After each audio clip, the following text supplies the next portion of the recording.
When targeting walleyes in the mud on Green Bay, I like to start with a bead chain or an inline trolling weight. Today we're using a couple different types of type sizes of weights here. We're using a 2 ounce and a 1 ounce. It's also important in your trolling spread when you're getting dialed in on the levels that the fish are biting at.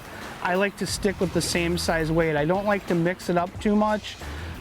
Reason being is that depending on how the current is, that's going to dictate how much pull there is on your spinner, and what that extra drag is actually going to cause the spinner to rise up in the water column. Now, the same thing happens as the wave heights increase. So typically I'm going to start off with a 1 ounce, and if the wave heights begin to increase, I'm going to go to a 2 so I have better control. The other thing is, in the Great Lakes, typically as the wind kicks up, you're also still fighting with the current that's down below, which is not necessarily traveling with the waves or the wind direction. So in that situation, you're going to have a lot better control with that 2 ounce weight. And anytime we're talking about the Great Lakes, you're always going to have to pay attention to current, especially in spinner fishing.